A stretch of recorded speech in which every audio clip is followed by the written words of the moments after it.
z ની કિંમત શોધો. 5z વત્તા 7 ની કિંમત 27 કરતા ઓછી છે અથવા -3z ની કિંમત 18 કરતા ઓછી અથવા તેના જેટલી જ છે. આમ આ એક સંયુક્ત અસમતા આપેલ છે. અહીં બે શરત છે. આમ z એ આ અસમતાનો ઉકેલ હોઈ શકે અથવા z આ અસમતાને સંતોષી શકે. તો ચાલો બંને અસમતાને ઉકેલીએ અને જાણીએ કે z તેમનો ઉકેલ છે કે કેમ. માટે પહેલી અસમતા લઈએ. 5z + 7 < 27. z ને ડાબી બાજુ કરતા બનાવીએ. માટે ડાબી બાજુ આ 7 ને દૂર કરવા બંને બાજુથી 7 બાદ કરીએ. માટે ડાબી બાજુ ફક્ત 5z વધે. +7 અને -7 ઉડી જાય. 5z < 27 - 7 = 20. આમ 5z ની કિંમત 20 કરતા ઓછી હોવી જોઈએ. હવે અસમતાની બંને બાજુને 5 વડે ભાગતા ધન સંખ્યા વડે ભાગાકાર કરતા હોવાથી અસમતાની બાજુઓ બદલાશે નહીં. આમ આપણને મળે z < 20/5 = 4. તેથી z < 4. આ ફક્ત પહેલી શરત માટે ગણતરી કરી. બીજી શરત જુઓ. -3z < ≤ 18. હવે z ને કરતા બનાવવા બંને બાજુ -3 વડે ભાગીએ.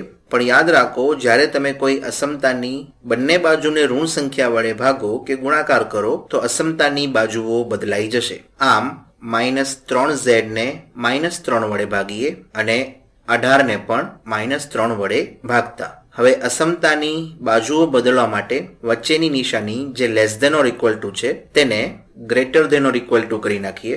હવે -3 ઉડે. માટે z ની કિંમત 18/-3 બરાબર -6.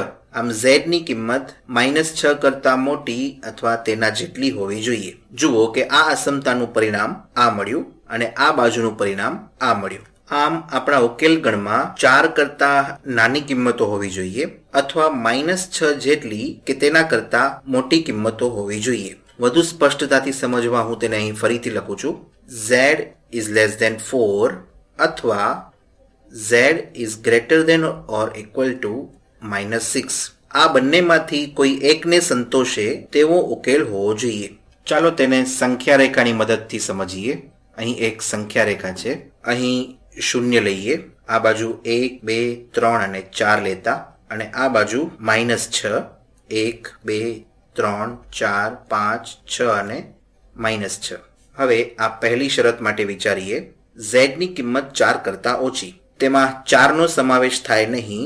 માટે તેના પર વર્તુળ કરીએ અને આ આખો ભાગ એટલે 4 કરતા બધી નાની સંખ્યાઓ. અને હવે બીજી શરત.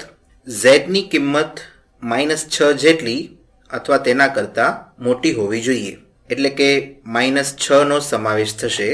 તેના પર અલગ રંગથી ઘટ્ટ વર્તુળ કર્યું છે. તેના કરતા મોટી એટલે આ બાજુની બધી કિંમતોનો સમાવેશ થાય, જેમાં આ 4 પણ આવી જાય. જુઓ કે આપણે આ આખી સંખ્યા રેખાને આવરી લીધી છે. એટલે કે દરેક સંખ્યા એ આ બંનેમાંથી કોઈ એક અસમતાનો ઉકેલ હશે જ, અથવા તો બંનેનો ઉકેલ હોય તેવું પણ બને. જો આ ભાગમાંથી કોઈ સંખ્યા લઈએ તો તે બંને અસમતાનો ઉકેલ હોઈ શકે. જો આ બાજુની સંખ્યા લઈએ તો આ અસમતાનો ઉકેલ બને અને આ બાજુની સંખ્યા લઈએ તો આ અસમતાનો ઉકેલ થશે. આપણે અમુક સંખ્યાઓ લઈને ચકાસી પણ શકીએ. 0 લઈને ચકાસીએ.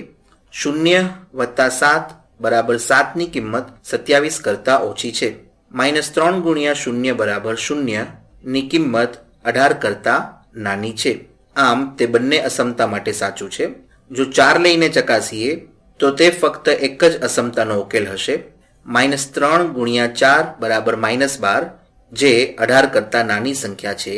આમ તે આ અસમતાનો ઉકેલ છે. પણ આ અસમતા માટે તે ઉકેલ હશે નહીં, કારણ કે જો 5 × 4 + 7 કરીએ તો તે 27 મળે, જે 27 કરતા નાની સંખ્યા નથી. તે પૂરા 27 જ છે. જુઓ કે અહીં વચ્ચે અથવા શબ્દ છે, એટલે કે આ બંનેમાંથી કોઈ એક અસમતાનો ઉકેલ હશે જ. આમ 4 એ આ શરત માટે યોગ્ય છે. એટલે કે આ સંખ્યા રેખા પરની દરેક સંખ્યા બંનેમાંથી કોઈ એક અસમતાનો ઉકેલ હશે જ.